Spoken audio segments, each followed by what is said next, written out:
Thank you. daawadayaal sidaad u jeedaan waxaan soo dhaweynaynaa maantay oo halkan aan ku sugannahay waa garoonka Jomo Kenyatta waxaan soo dhaweynaynaa fanaan qaali nagu ah oo aad wada taqaanaan sida ka muuqata dayaxdal nuurshe waxaan ku soo dhaweynaynaa garoonka Jomo Kenyatta ee magaalada Nairobi dayax waxa uu u yimid inuu ka qayb qaato program qiimo badan oo ka dhacay magaalada Nairobi programkaas oo ah Somali International Fashion Show oo ah program ku cusub Soomaalida oo aan wali ka dhicin dalka iyo dhamaan banaanka barnaamijkaas ayuu qayb ka yahay dayax wuxuu nooga yimid Muqdisho asagoo tixgelinaya dhalinyarada soo qaban qaabisay barnaamijkaas casuumaad ay u fidiyeen dayax soo dhawo وادوه walaalkii Cabdishakuur waa mahadsan tahay markii koowaad ma aha waa markii labaad laakiin waa markii ugu muhiimsanayd oo ay maatid marka number 1 horta waxaan rabaa inaan u mahad celiyo dhalinyaradii gabdhihii walaalahii ahaa iyo wiilasha walaalahii ah maxaa la isheegay meeshan fanaaniinta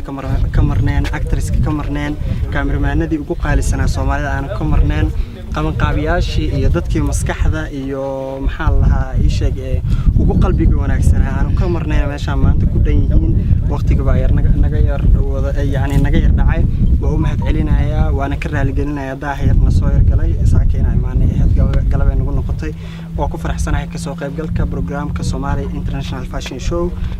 ka dhici doona insha Allah habeen dambe oo magaalada Nairobi dalka Kenya runtii waxay noqonaysaa waxaan hore looga baran unique ah Soomaali waxyaabo unique ah Soomaalida ee anaga caalamka iyo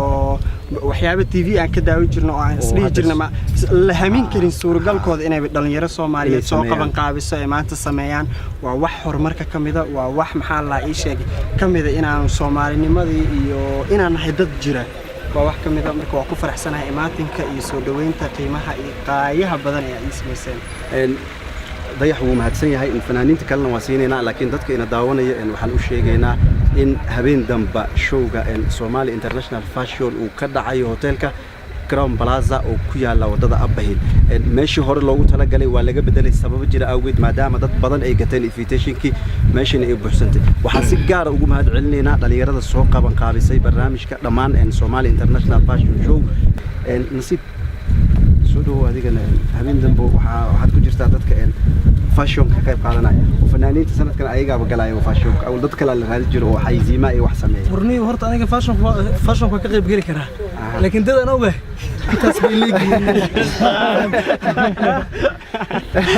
kullu uu gaarsiin doona raagay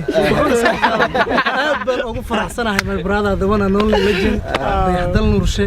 oo deema taqaana maanta aan habeen dambe xayziinta ka qayb galnaanay waxa ka cabsana xayziinta dadka ku jiro in la dhaho nasiib iyo dayaxa noo heesina bal idinka noo socdana Allah ya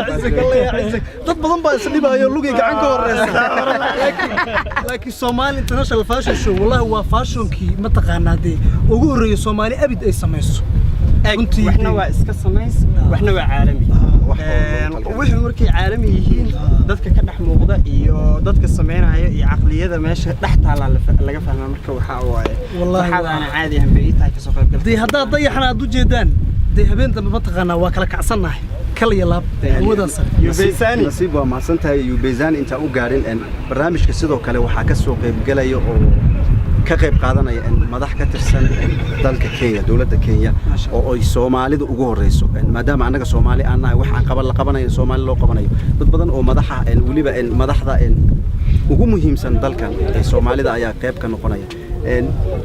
Yubeysani hal ilaba adigana oo jirta dadka fashion Cabdishakuur aad ma santaa horta marka hore waxaan leeyahay walaalkay Dayax soo dhow welcome to Nairobi aniga sida nasiib maniin ani aad badanay xamarka soo buriyo inta torta ku soo jara nooga baxmay ani aad badanay welcome to Nairobi kulli Dayax haduu imaado Nairobi habeen dambe waxaan filaysin barnaamij aad u qurux badan fanaaniinta Nairobi intii ugu qatarsaneed intii ugu shilneed oo ku jira Dayax waa inuu habeen dambe أنا هرتي كور فاشون كنا كور هذه فاشون أنا مكخب قلي كري ما ما قابل أنت كذا قابل دتك قابل أنا شيء تابي جرا أنا كده أنا كبخب قلي كري كله بعدي وحلقة هذا أنا ضيح وحلقة هذا يا نسيب لكن تبغون أكتر ماشي أقول جرا يوسف ما صنت هاي سيدو كله هبين كاس وحن ماشي كم مرنين وهي سكلية يفاشون مجرم waxaad meesha ka marneen Big Bro oo aad wada taqaanaan iyo qosol habeen dambo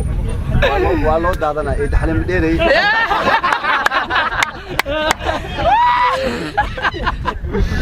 ay Big Bro عادقافي intii waa soo dhaweynaa Somali fashion ka oo kii ugu horeeyay qabataa laakiin aniga Big Bro kuma jirin fashion kaas laakiin waxaan dadka u sheegi doonaa bal fashion ka ee Soomaalidu arkaan هذه Big Bro laakiin kama qayb qaadanaysa kama qayb qaadanaysa laakiin Soomaalidu bal fashion kan ku cusub sida ay ka aaminsan yihiin dadkan oo wadada yar loo sameeyay socda iyo bal sida ay u arkaan baan insha Allah kaga qayb gali doonaa macnaha waa qaab dadku waan ka qosin doonaa insha Allah Bro hay علشان علم الكهل بيا سأقول الله horta ani fanaaniinta badna markay imaanayaan horta ma soo dhaweeyaan ma garan qofkii ugu weyn oo ani aan taageero baan soo dhaweeyaa hadana qaasatan adiga because haweenin dhalinyaro tahay aad baan ku taageeraa may waxa waaye marka Nairobi qalbigayga ogeed waxa aniga iyo xaaskay family-ga dhanbo soo wadawaada Nairobi ku soo dhawaada mid kale barnaamijkan oo fashion ka horta aniga cilada badan ay haysto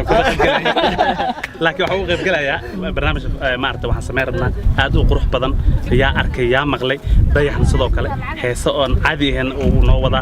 nasiiba ku jiro iyo beezani waa la badan yahay fanaaniin badan ku jiraan marka ani iyo ninkan film baa meesha ka jali doona hees kaliya uu ku jira hadhootida ma u sheegi doona asxaabta hoolkii sidoo oo wariyeen uu sheegay asxaabta uu sheegay hoolkii ana u maleynaa waa la bedelay dad badan u sheegay taa hoolkii waxa loo soo bedelay Crown Plaza oo ku yaala Upper Hill asxaabta soo dhawaada reer Nairobi barnaamij aad u qurux badan waaye marka waxaan rajaynayaa insha Allah inaad soo dhawaataan thank you waxa kaloo kamid ah fanaaniinta ka qayb galaysa Somali International Fashion Show ila yare iyo qaaliladan iyo fanaaniin kale oo ku sugan maxallaha Nairobi dayax maanta wuxuu kamid yahay dadkii la soo dhaweeyay dad badan oo waxa jira imaaday oo laakiin aan la soo dhaweyn laakiin barnaamijka qayb qaadanay oo dal iyo dibad ka imaaday dayax qofkii ugu dambeeyay aan soo dhaweyn oo kamid yahay laakiin iila iyo qaaladan maxaa ka wada astaaq waxa kamid ah iila qaaladan baa marka dadka u baahan in xog fiican ay ka helaan barnaamijka ama tigidhka qaabka lacagta loo bixinayo meesha waxa loogu soo qorayaa hoos si ay ugu akhristaan boorka laakiin meesha uu ka dhacayo meesha hore waa la bedelay oo waxa la geeyay Grand Plaza marka cid walbo oo ka qayb qaadanaysa waa la soo dhaweynayaa dhamaanna waxaan rajaynayaa Soomaalida ku nool Kenya oo dhan waa Nairobi ma inay imaanayso waayo dad badan oo waxa jira xiise ay u qabaan barnaamijkaas dartiis Mareykanka iyo Yurub oo yimaada inay ka qayb qaataan